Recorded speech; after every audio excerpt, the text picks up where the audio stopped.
Hi, welcome to our channel. നമ്മളിന്ന് മുരിങ്ങപ്പൂ കൊണ്ട് തോരൻ ഉണ്ടാക്കുന്ന വീഡിയോ ആണ് കാണാൻ പോണത്. അപ്പോൾ റെസിപ്പിയിലേക്ക് കടക്കുന്നതിന് മുന്നായിട്ട് നമ്മൾ മുരിങ്ങപ്പൂ പൊട്ടിക്കാൻ പോയപ്പോൾ എടുത്തൊരു വീഡിയോ കൂടി ഉണ്ട്, അതുകൂടി ഒന്ന് നമുക്ക് കണ്ടു നോക്കാം. ഈ മുരിങ്ങ നമ്മളൊരു ഫ്രണ്ടിൻ്റെ വീട്ടിൽ ഉള്ള ഒരു മുരിങ്ങ മരമാണ്. പക്ഷേ ഒമാനിലിത് ഒരുപാട് കാണാൻ പറ്റും. എന്നാൽ ഒമാനീസ് ഇത് മുരിങ്ങക്കായോ അല്ലെങ്കിൽ മുരിങ്ങപ്പൂവോ ഇതൊന്നും അവർ ഉപയോഗിക്കാറൊന്നുമില്ല.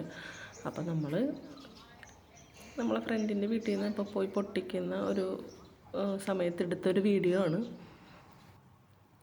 അപ്പോൾ നമുക്ക് റെസിപ്പിയിലേക്ക് കടക്കാം. ഒരു പാൻ വെച്ചിട്ടുണ്ട്, അതിലേക്ക് വെളിച്ചെണ്ണയാണ് ഒഴിച്ചു കൊടുത്തിട്ടുള്ളത്. അപ്പോൾ വെളിച്ചെണ്ണ ചൂടായി വന്നിട്ടുണ്ട്. അതിലേക്ക് ഞാനൊരു പകുതി സവാളയാണ് ചേർത്ത് കൊടുക്കുന്നത്.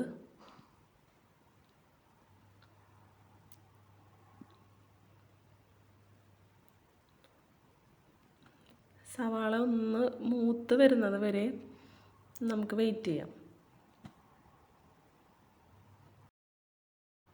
സവാളയൊക്കെ ചെറുതായിട്ട് മൂത്ത് വരുന്നുണ്ട്. നമുക്കൊരു 1/4 ടീസ്പൂൺ മഞ്ഞൾപ്പൊടി ചേർത്ത് കൊടുക്കാം.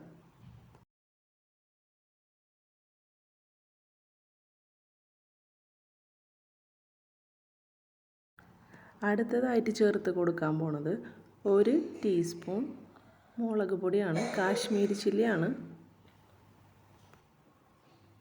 അതിനുശേഷം ഒരു അരമുറിയിൽ താഴെ നാളികേരം ചെരുകിയത് ചേർത്ത് കൊടുക്കുകയാണ്.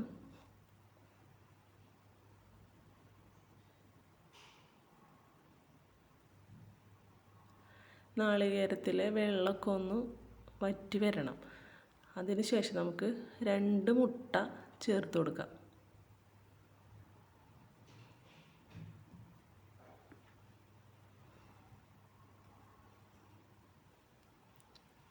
എൻ്റെയൊക്കെ ചെറുപ്പകാലത്ത് ഈ മുരിങ്ങ പൂടുന്ന കാലമാകുമ്പോൾ നമ്മൾ അടുത്ത വീട്ടിലൊക്കെയാണ് മുരിങ്ങ ഉണ്ടായിരുന്നത്. അപ്പോൾ അവിടെ പോയിട്ട് നമ്മൾ പൂവൊക്കെ പറക്കി പരിപ്പിട്ട് ചിക്കി അങ്ങനെയൊക്കെ ഒരു ഓർമ്മകളുണ്ട്. അപ്പോൾ അതുകൊണ്ട് തന്നെ ഇവിടെ മുരിങ്ങ പൂക്കണ സീസണാകുമ്പോൾ മുരിങ്ങപ്പൂ കൊണ്ടുള്ളൊരു തോരൻ എല്ലാവർക്കും നിർബന്ധമാണ്.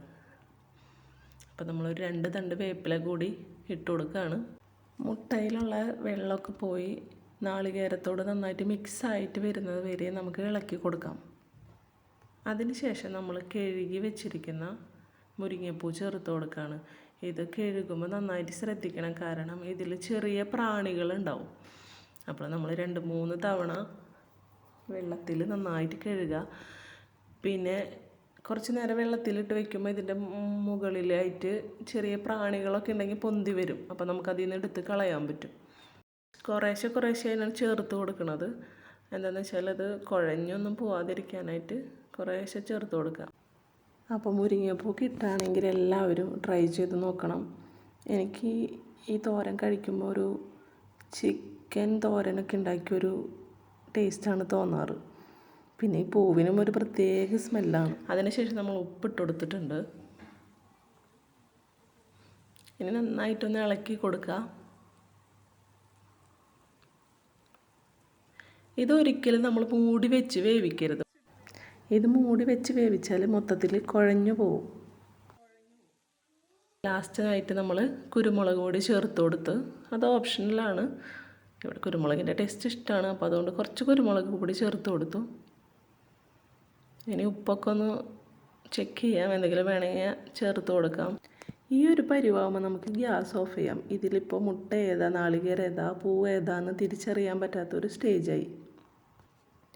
അപ്പോൾ വീഡിയോ ഇഷ്ടമായിട്ടുണ്ടെങ്കിൽ ലൈക്ക് ചെയ്യുക, ഷെയർ ചെയ്യുക, സബ്സ്ക്രൈബ് ചെയ്യുക. Thank you.